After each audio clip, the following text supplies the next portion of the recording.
All right, let's dive in. Welcome to the Deep Dive, brought to you today by our friends RWG Publishing. We were really thrilled you're joining us. Today, we're going to tear into some truly inspiring stuff. Yeah.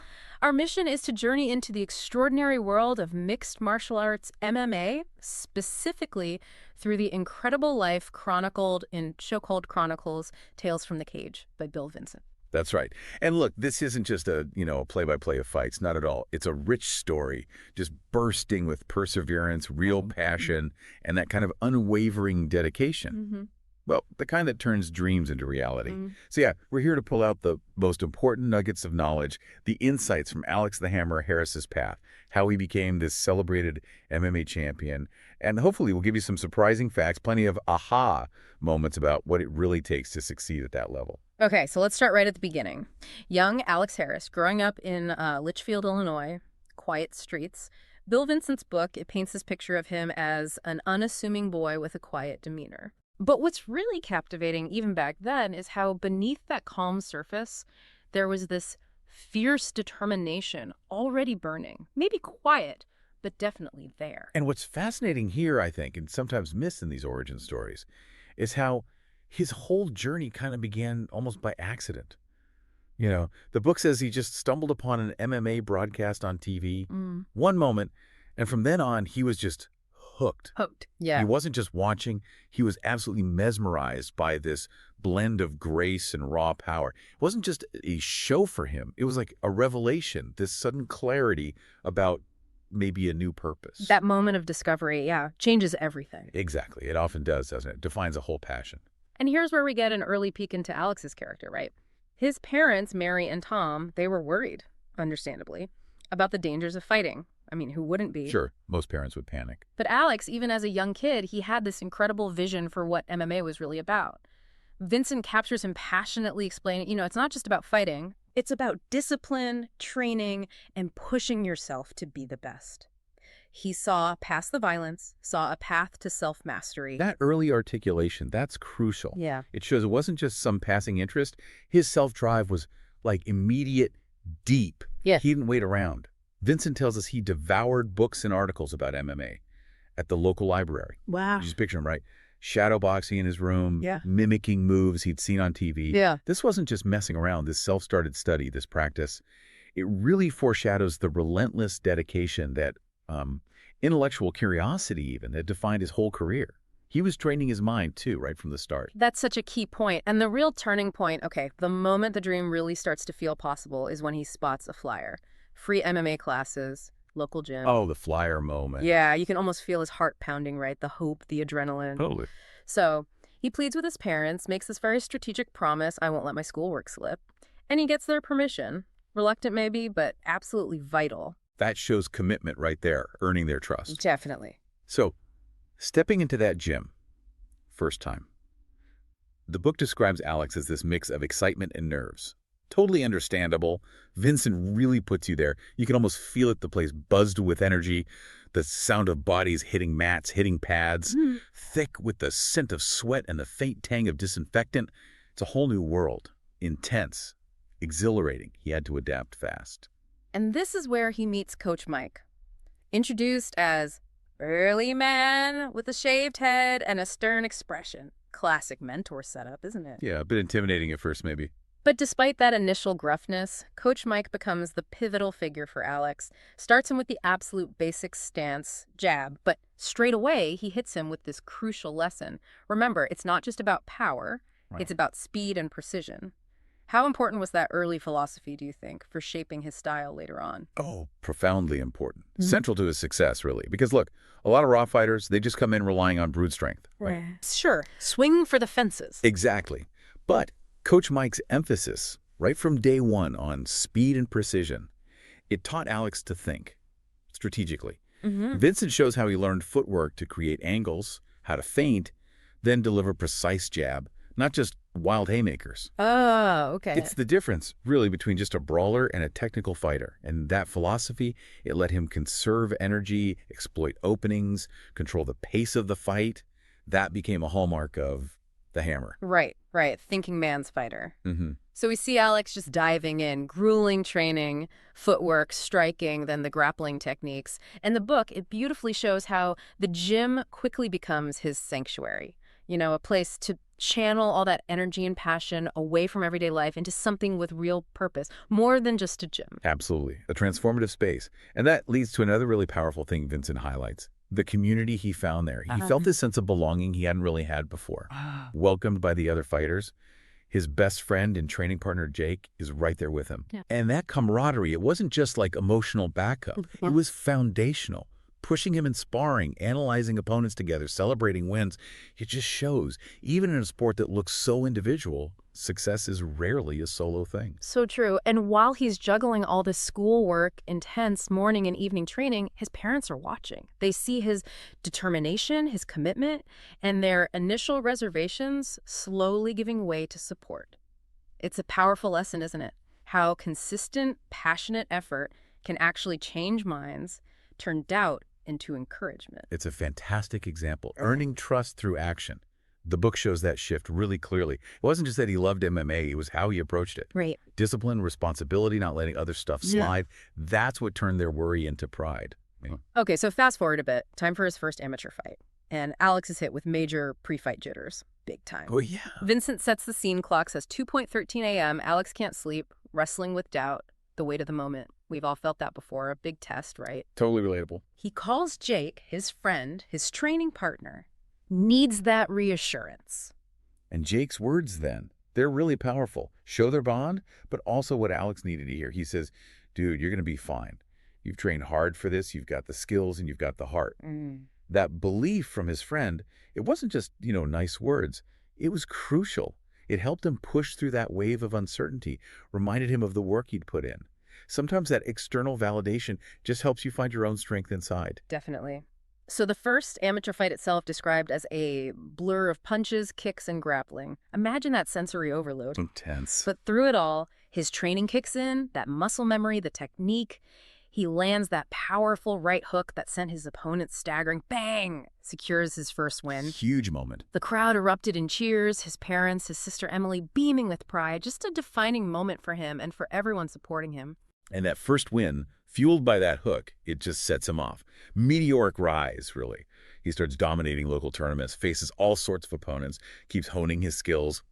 And it's during this time he gets that nickname, the Hammer, for that devastating but precise right hook. The Hammer.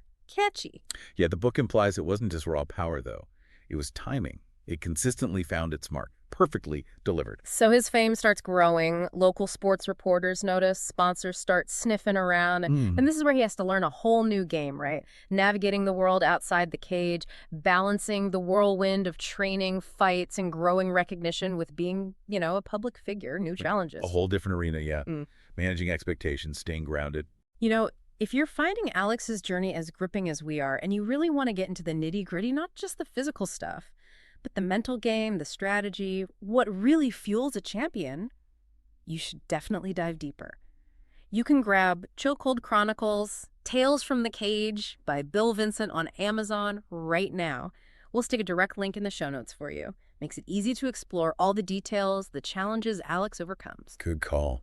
Because the story just gets richer. Every hero needs that rival, right? Yeah. Someone to really test them.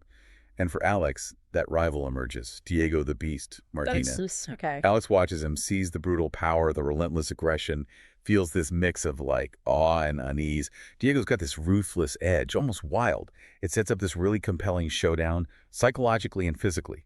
Pushes Alex. It's more than just a fight. It's like a clash of styles, maybe even philosophies. And the media just eats it up, right? The frenzy around their potential fight ramps up. Diego's apparently very vocal about his confidence in defeating Alex. Lots of trash talk, trying to get under his skin. Oh yeah, classic psychological warfare. But Alex, he responds with this remarkable composure, always focused, just says stuff like, I'm focused on my training and improving every day. When the time comes, we'll see what happens in the cage. That's impressive. Shows real mental discipline. He understands the mind games but refuses to play. Yeah, blocking out that noise, especially from a rival like that. That's elite athlete stuff. For sure. But then, the setback. the kind that challenges everything. Yeah. Vincent describes this moment, intense sparring session. Alex pivots for a high kick, feels a sharp, searing pain. Boom, torn meniscus. Oh, brutal timing. Yeah. And the doctor's words are just a gut punch. I- Several weeks, at least, for recovery. Yeah. The huge fight against Diego, totally jeopardized. This is where that mental resilience really gets tested. That injury, the torn meniscus, it's more than just physical, isn't it? The book really gets into Alex's frustration, that feeling of helplessness during rehab. It's a dark place for an athlete. Your identity feels threatened. Absolutely. The mental side of injury recovery is often way harder than the physical pain itself. But this is where his support system, that community we talked about, it truly shines. Sarah, his partner, she's that vital emotional anchor, reminds him, you've overcome so much already. This is just another challenge. Crucial perspective. And Coach Mike, steady guidance, tells him it's not falling apart, it's just a setback. We'll take it one step at a time. See, that's great coaching right there. Mike's practical, one step at a time approach combats that overwhelming feeling of crisis. Yeah. Breaks it down.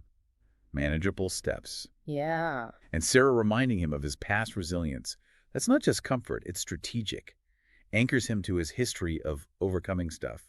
Frames it not as failure, but another test of his character. Strengthens that internal champion narrative. So Alex's determination to come back, you can feel it coming off the page. He gets cleared for full training eventually, returns to the gym to cheers and applause from his teammates. That must have felt amazing. Huge moment of validation. Yeah. Collective belief. And Coach Mike, recognizing the mental battle Alex just won, gives this powerful speech. Says, Alex has shown incredible resilience and determination. That's the mark of a true champion. Highlighting the mental strength. Yeah, because that mental strength was absolutely vital for the comeback fight against Diego. The book paints it as epic, almost cinematic. Despite all the pressure, Diego's cold and calculating thing, Alex stays incredibly calm, uses his speed and technique against Diego's raw power. The strategy pays off. Totally. Oh. Vincent describes him landing this swift uppercut that snapped Diego's head back, and that leads to the victory. Hard fought. Wow. It wasn't just a win. It was like a strategic masterclass. Proof that smarts could beat brute force. But the journey's not over. Alex knows, like you said, staying at the top required continuous improvement. Always evolving. The next huge challenge? Yeah. The championship fight. Against Marcus the Titan Thompson, seasoned fighter, formidable reputation. Big leagues now. Stakes are higher than ever, training gets even more intense, and they bring in a guest trainer, former champion Carlos the Hurricane Hernandez. How does adding someone like Carlos shift things? That's a brilliant move. Yeah. You see it at the top levels, right? Carlos, being a former champ, brings a fresh perspective, a champion's mindset. He can spot subtle things, weaknesses, or opportunities that maybe Coach Mike, being so close to Alex day-to-day, might miss. Vincent implies Carlos helped refine Alex's defense, introduce specific counter-strategies just for Marcus's style. So it's not just more training, it's smarter training. Exactly. Diversifying perspective, elevating the whole game plan. Intellectual edge. Okay, so the climax. Alex's championship story. His strategic win over Marcus. He uses his speed and technique to evade and counter, plays it smart, waits for the opening. Disciplined. And then lands it, that signature powerful right hook that sent Marcus crashing to the mat. Championship won. He's lifted onto his teammates' shoulders, the crowd's going nuts, deafening roar. Just what a moment. Pure validation. Incredible. And his reflection afterwards, it just sums up his whole journey, shows his values. This victory is not just mine. It's for everyone who believed in me, who supported me through the tough times. Yeah. Really highlights that power of community, shared effort. Success at this level, it's almost never a solo flight. It's collective. Vincent makes that point again and again. So, championship belt secured. Now Alex faces a new chapter. More than just fighting, he's reflecting, planning the future with Coach Mike, his agent Lisa, dealing with new sponsors, endorsements. The challenge isn't just winning fights now, it's balancing the pro goals, personal life, the pressure of fame. How does the book show him handling that? That's a critical phase, yeah. And Vincent explores how Alex consciously works on balance. He doesn't just keep grinding the same way. He learns to delegate more. Lisa handles endorsements. Mike manages the fight schedule. The book shows him setting boundaries. He understands that burning out from fame is just as dangerous as a physical injury. It's a subtle but really important lesson on sustainability in these high-pressure careers. And a huge part of his growth is deliberately reconnecting with loved ones. Spends quality time with his parents, Mary and Tom, his sister Emily, feels that deep Gratitude for their unwavering support. Grounding himself. Yeah. And Sarah's presence is still that comforting reminder, that source of strength, anchoring him in the middle of all the craziness. It's nice to see that emphasis on family. Absolutely. And Alex doesn't just, focus inward. He dedicates himself to giving back. He starts Yeah. mentoring young fighters, Ethan and Jamie at the local community center, Yeah. shares his knowledge, his experience, organizes charity events. That's great. It's not just a token thing. It shows the real heart of a champion, Yeah. right? Extending his impact beyond the cage, using his platform for actual good, building a legacy beyond just wins and losses. And he keeps setting new goals, refining skills, knows that staying at the top required continuous improvement. He embraces new stuff, becomes a brand ambassador for health, wellness, uses his platform to promote positive messages and inspire others. Hmm. The journey, he gets it, it's always ongoing. Constant growth, constant contribution. Yeah, exactly. What Vincent ultimately shows through Alex is that being a true champion, it isn't about arriving somewhere. It's about the continuous evolution, the commitment to getting better, and the impact you have on others. It's a really powerful story about purpose beyond just personal achievement. Wow, what an incredible deep dive into the life of Alex the Hammer Harris from Chokehold Chronicles, Tales from the Cage. His journey, it just perfectly showcases resilience, the importance of discipline, and yeah, the huge impact of having a strong support system. Absolutely. Alex's story, it's not just about MMA, is it? It's such a powerful metaphor for life. It reminds us that when passion meets grit, real grit, and when we really lean on our team, family, friends, mentors, whoever, even the toughest chokeholds in our own lives can actually lead to our greatest victories. Makes you think, doesn't it? How do you, listening now, build and keep that kind of unyielding support system when you're facing your own battles? That's a great question. We really, really encourage you to experience every thrilling detail, every emotional beat of Alex's journey yourself. Pick up Chokehold Chronicles, Tales from the Cage by Bill Vincent. Like we said, you'll find the link to Amazon right there in our show notes. Check it out. On behalf of RWG Publishing, thank you so much for joining us on this deep dive. We'll be back soon with more fascinating insights to help you get well informed. Until then, keep digging.